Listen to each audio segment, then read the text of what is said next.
অভিনন্দন বন্ধুরা, আপনাদের জন্য এসে গিয়েছে সুখবর।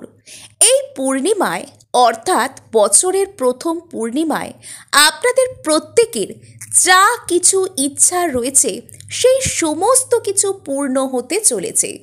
যা কিছু আপনাদের পথের বাধা, যা কিছু আপনাদেরকে সামনে এগোতে দিচ্ছে না, যা কিছু সমস্যা, যে কোনো মানুষ বা যে কোনো অবস্থাকে আপনি মনের মধ্যে থেকে একদমই যেতে দিতে পারছেন না, সেই সমস্ত কিছু আজকে হিল হবে। আপনারা সব দিক থেকে আজকে পজিটিভ হবেন এবং আপনারা সফল হতে চলেছেন। প্রথমেই বলে রাখি, আজকের এই পূর্ণিমা হলো উল্ফ মুন অথবা উল্ফ ফুল মুন। আপনারা যারা স্পিরিচুয়ালিটির সাথে যুক্ত তারা প্রত্যেকেই জানেন উল্ফ অ্যানিম্যাল স্পিরিট গাইড কিভাবে যে কোনো অবস্ট্যাকলস, যে কোনো বাধা, যে কোনো চ্যালেঞ্জকে সামনে থেকে সরিয়ে দিয়ে আমাদেরকে জয়লাভ করতে সাহায্য করে। ভীষণ পাওয়ারফুল এবং যে কোনো দ্রুত যে কোনো ইচ্ছাকে এটা পূর্ণ করে দেয়। এছাড়াও এই ফুলমুন ক্যান্সার এনার্জি অর্থাৎ কর্কটের এনার্জিকে রিপ্রেজেন্ট করছে। তাই এই ফুলমুন আপনাদের ইমোশনাল যে কোনো ব্যাগেজেস, যে কোনো ক্ষতকে নিরাময় করতে অত্যন্ত সাহায্য করবে। এবং যেহেতু এটা বছরের প্রথম পূর্ণিমা বা প্রথম ফুলমুন, তাই এর মধ্যে আগের বছরের যা কিছু কষ্টকর বিষয় সেই সমস্ত কিছুকে লেট গো করার একটা ব্যাপার রয়েছে। 2024 ছিল স্যাটার্ন অথবা শনির বছর। ওই বছর আপনারা অনেকেই অনেক রকম শিক্ষা লাভ করেছেন। সেই শিক্ষার ফর্মগুলো হয়তো কখনো কখনো একটু কষ্টদায়ক, একটু কড়া ছিল, এবং সেই শিক্ষার মধ্যে দিয়ে গিয়ে আজকে আপনারা নিজেদেরকে খাঁটি সোনায় রূপান্তরিত করতে পেরেছেন। এবং 2025 হলো মার্স এনার্জি অর্থাৎ মঙ্গলের বছর। এবছর আপনারা যে যা কিছু অ্যাকশন নিয়েছেন সেটা ভালো হলে আপনারা অত্যন্ত ভালো ফল পাবেন, এবং যে যা কিছু করছেন তাতে আপনাদের সফল হওয়ার চান্স 1000%। এবং আপনাদের প্রতি যে যা কিছু খারাপ কর্মা বা খারাপ কিছু সংঘটিত করেছে তারাও কিন্তু তাদের সমস্ত রকম কাজের ফলাফল পেতে চলেছে। তাই মন দিয়ে আপনারা শুনতে থাকুন। যাদের যাদের বার্থ ডেট 2 অথবা 20 অথবা যাদের যাদের বার্থ ডেট 11, তাদের জন্য এই ফুলমুন অত্যন্ত ফলদায়ী হতে চলেছে।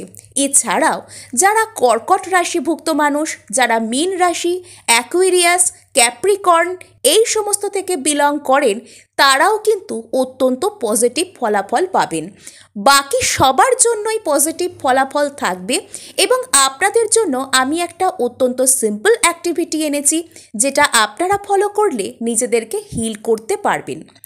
আপনাদের যদি কারোর কথা বা কোনো সিচুয়েশনের কথা মনে করে অত্যন্ত কষ্ট লাগছে, আপনারা মনে করছেন জীবনে চলার পথে আর এগোতে পারবেন না, আপনারা ঠিকঠাক ঘুমাতে পারছেন না রাত্রে, আপনারা প্রার্থনা করতে গেলে কান্নাকাটি করছেন, ঠিকঠাক খাবার খেতে পারছেন না, আপনাদের হেলথ এফেক্ট হয়ে যাচ্ছে, তারা অবশ্যই একটা কাজ করুন। এবং যারা যারা কোনো কিছুকে লেট গো করতে চাইছেন, সোজা আমি চলে আসি আজকের অ্যাক্টিভিটি অথবা টেকনিকে। এর জন্য আপনাদের লাগবে একটা প্লেন পেপার, লাইন টানা হোক, রুল টানা হোক, যে কোনো রকম হলেই হবে, একটা কালো কালি অথবা ব্ল্যাক ইঙ্কের পেন, এবং সেটা নিয়ে আপনারা যে কোনো স্থানে বসবেন। আপনারা সকলেই জানেন অত্যন্ত ঠান্ডার সময় বাইরে চন্দ্রমার আলোতে আপনারা বসতে পারবেন না। আপনারা ঘরে যে কোনো পরিষ্কার পরিচ্ছন্ন জায়গায় বসুন এবং সেখানে বসে আপনারা ব্ল্যাক ইঙ্ক দিয়ে যে কোনো ব্যক্তির প্রতি আপনাদের মনের মধ্যে যা কিছু কষ্ট রয়েছে, যে কোনো জব আপনারা পেতে পারছেন না, সেটা নিয়ে আপনাদের মনের মধ্যে যা কিছু অভিযোগ রয়েছে, যা কিছু ওভার থিঙ্কিং, নেগেটিভ থিঙ্কিং যা কিছু রয়েছে, আপনাদের স্বাস্থ্যের কোনো সমস্যা নিয়ে আপনারা নেগেটিভ চিন্তা করেন, সমস্ত কিছুকে আপনারা 1 2 3 4 করে এই কালো কালির যে পেন দিয়ে ওই প্লেন পেপারটিতে লিখতে শুরু করুন। এবং আগেকার দিনে যেরকমভাবে মানুষ চিঠি লিখত নিশ্চয়ই জানেন, সেরকমভাবেও আপনারা লিখুন। এবং এমনভাবে লিখবেন যেন আপনারা প্র্যাকটিক্যালি কোনো ব্যক্তি, কোনো বস্তু, কোনো অবস্থার প্রতি নিজেদের মনের মধ্যে যা কিছু অভিযোগ, যা কিছু না পাওয়া আছে সব কিছুকে পুরো উগরে দিচ্ছেন। যে যে কথাগুলোকে চিন্তা করে আপনারা কাঁদেন একান্তে, সৃষ্টিকর্তার কাছে অভিযোগ জানান, সেই সমস্ত কথাকে আজকে লিখুন। ইউনিভার্স শুনছে, ঈশ্বর নিজে শুনছেন আপনাদের এই সমস্ত কান্নার কথা, কষ্টের কথা। সমাধান করতে পারলে একমাত্র কিন্তু তিনিই পারবেন। লিখে ফেলুন। এরপর ওই চিঠিটিকে আপনারা একবার পড়ুন, একবার পড়ে যদি শান্তি না হয় 2বার 3বার 4বার পড়ুন, এবং যখন পড়বেন তখন ভাববেন সেই ব্যক্তি বা সেই অবস্থা যেন আপনার সামনে রয়েছে এবং সে শুনতে পাচ্ছে আপনাদের এই সব কথাগুলো। এই সব কথাগুলো বলার পর যখন আপনাদের মনে হবে আর বলবার দরকার নেই, আপনারা ব্ল্যাক কালি দিয়ে ওই পেপারটাকে আবারও কেটে দিন, পুরোপুরি একদম ওপর থেকে নিচে পর্যন্ত ক্রস মার্কস করে দিন। 1বার 2বার 3বার যতবার খুশি, মনে বেশি রাগ আছে, বেশি কষ্ট আছে, বারবার কেটে দিন। কাটবার পর পেপারটাকে ধরে হাতে করে বলুন, I let go, I surrender.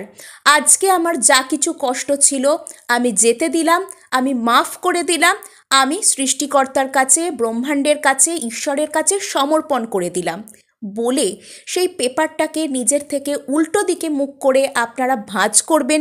করবার পর সেটাকে আপনারা জ্বালিয়ে দিন, কর্পূর দিয়ে জ্বালান বা নর্মালি জ্বালিয়ে দিন, এবং জ্বালানোর সময় খেয়াল রাখবেন যাতে এটা আগুনের কাজ, তো যাতে আপনারা কোনোভাবে ক্ষতিগ্রস্ত না হন, কোনো জায়গায় যাতে আগুন না ধরে যায়, আপনাদের হাত না পুড়ে যায়। অবশ্যই এই সমস্ত সেফটির দিকে আপনারা খেয়াল রেখে কাজটা করবেন।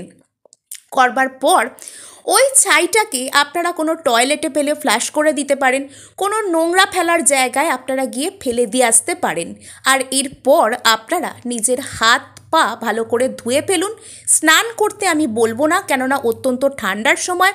সন্ধ্যাবেলা এই সমস্ত কাজ করার পর আপনারা স্নান করতে গেলে আপনাদের হেলথ এফেক্ট হবে, কষ্ট হবে, এই সমস্ত কথা তাই আমি আপনাদের বলবো না। এরপর আপনারা হাত পা ধুয়ে ফিরে আসবার পর কোথাও বসে উলফ ম্যাজিক বিগিন নাও অর্থাৎ উলফ অ্যানিম্যাল স্পিরিটের যে সুইচ ওয়ার্ডস সেটা চ্যান্ট করুন। 108 বার করতে পারলে খুবই ভালো হয়, এবং যদি আপনারা পারেন অগুন্তি বার করুন, 10 মিনিট আধ ঘন্টা বসে আপনারা চ্যান্ট করুন। যা কিছু আপনাদের ইচ্ছা আপনারা উলফকে সেটা বলুন, এবং সেই কথাটা, সেই ইন্টেনশনটা আপনাদের মনের মধ্যে রেখে উলফ ম্যাজিক বিগিন নাও আপনারা চ্যান্ট করতে পারেন। নেক্সট আপনারা মুন চার্জড ওয়াটার তৈরি করতে পারেন। মুন চার্জড ওয়াটারের উপর বিভিন্ন রকম ভিডিও আমি পূর্ণিমার সময় আপনাদেরকে অনেকবারই দিয়েছি, সেগুলো আমি বললে আবারও শেয়ার করে দেবো আমার চ্যানেল ফিডে, আপনারা দেখতে পেয়ে যাবেন। নেক্সট আপনারা ওই দিন নিজেদের বাড়ির ক্লিনজিং অবশ্যই করবেন। ওই দিন সন্ধ্যাবেলা পারলে আপনারা একটু কর্পূর অথবা ধূপ জ্বালিয়ে বাড়ির চারদিকে দেখাবেন এবং বলবেন যে আপনারা সমস্ত নেগেটিভিটি, সমস্ত নেগেটিভ এনার্জিকে নিজের বাড়ি থেকে দূরে রাখছেন। এই কাজে ঈশ্বর যেন আপনাদেরকে সাহায্য করেন। এবং ওই দিন আপনারা যে যা রিলিজিয়ান ফলো করেন না কেন, প্রার্থনার সাথে অবশ্যই অবশ্যই আপনারা যুক্ত থাকুন। আপনারা অনেক অনেক উন্নতি করতে চলেছেন। নেক্সট আমি চলে আসি, এই দিন আপনারা পারলে অল্প একটু সি সল্ট অর্থাৎ সৈন্ধব লবণ বা যে সন্ধুক নুন যেটাকে আমরা বলি সেটা জলে দিয়ে স্নান করতে পারেন, অল্প কর্পূর জলে দিয়ে স্নান করতে পারেন। এবং আমার চ্যানেলে আমি সেলফ হিলিং 7 চক্রের সাথে যে মেডিটেশন দিয়েছি, যারা অনেক নেগেটিভ হয়ে আছেন, অনেকে আমাকে কমেন্ট করে সুইসাইডাল থটের কথা বলেন, এগুলো শুনে আমি অত্যন্ত কষ্ট পাই। আমি সারাক্ষণ চাই আপনারা পজিটিভ থাকুন, আপনারা হাই ভাইবসে থাকুন। একটা কথা জানবেন, পাওয়ারফুল মানুষদের ঈশ্বরও কিন্তু পাওয়ারফুল হয়।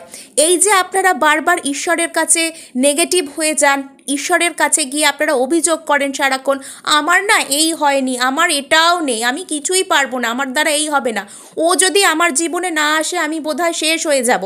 এই যে এইসব কথাগুলো বলেন, আপনারা নিজের উইল পাওয়ারকে দুর্বল করেন এবং আপনারা নিজেদেরকে পাওয়ারলেস অর্থাৎ ক্ষমতাহীনভাবে প্রমাণ করেন। যখন আপনি ঈশ্বরের সামনে নিজেকে ক্ষমতাহীনভাবে প্রমাণ করেন না, তখন ঈশ্বরও আপনার জন্য নিজের ক্ষমতাকে দেখান না। তাই এই কথাটা যে আমি বলছি যে পাওয়ারফুল মানুষদের ঈশ্বরও পাওয়ারফুল হয়ে থাকেন, এটাকে আপনারা নেগেটিভভাবে নেবেন না। পাওয়ারফুল মানে আপনি যখন পজিটিভ আছেন, যখন ঈশ্বরকে আপনি সব কিছুর জন্য ধন্যবাদ দিচ্ছেন, যখন তার প্রতি বিশ্বাস রেখে নিজের কাজে এগিয়ে যাচ্ছেন, তখন ঈশ্বর কিন্তু হাসি মুখে আপনাকে সাহায্য করেন। তার আগে কিন্তু ঈশ্বর আপনার পরীক্ষা নিতেই থাকেন। এটা আশা করি আপনাদেরকে বোঝাতে পেরেছি। আজকে এটুকুই, দেখা হচ্ছে নেক্সট ভিডিওয়ে। ধন্যবাদ।